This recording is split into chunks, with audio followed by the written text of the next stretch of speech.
Les sacrifices qui sont agréables à Dieu, c'est un esprit brisé. Oh Dieu, tu ne dédaignes pas un cœur brisé et contrit. Psaume 51, 19. Nous sommes tous nés avec une nature pécheresse, mais David n'a pris cette leçon qu'après son péché.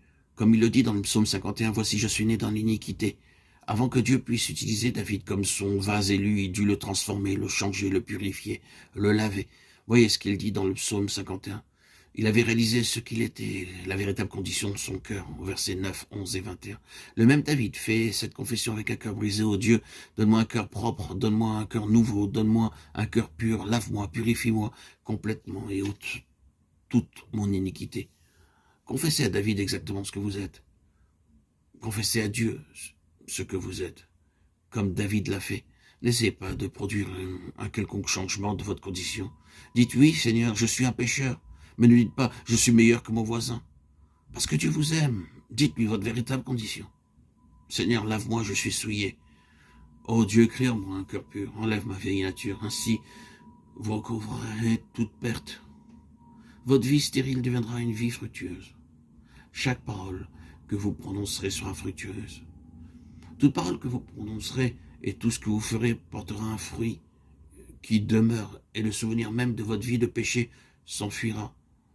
Lorsque Dieu pardonne, il pardonne pour toujours. Vos péchés s'enfuiront pour toujours. Ils seront effacés. Parce que le Seigneur Jésus-Christ est mort à votre place en payant le prix entier de la dette de votre péché. Direz-vous au Seigneur, crée en moi un cœur pur et propre, lave-moi et purifie-moi entièrement.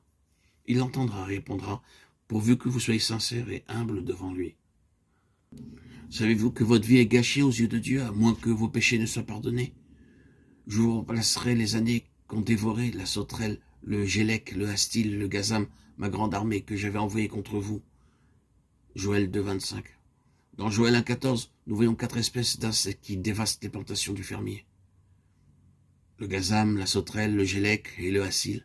Parfois, les fermiers travaillent dur, jour et nuit, avec une grande espérance pour préparer la terre et semer la semence. La semence croît, et lorsque le temps de la récolte arrive, ils découvrent que quelque chose est venu détruire les plantations. Peut-être qu'une partie de la plantation a été dévorée par le gazam, une autre partie par la sauterelle.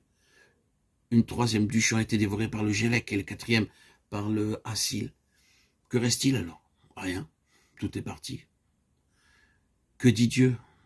Oh, vous, pécheurs, pourquoi gâchez-vous votre vie? Votre vie est semblable à ce champ, dévoré par le gazam, la sauterelle, le gélec et le hassil. En vérité, ceci peut être votre condition aujourd'hui.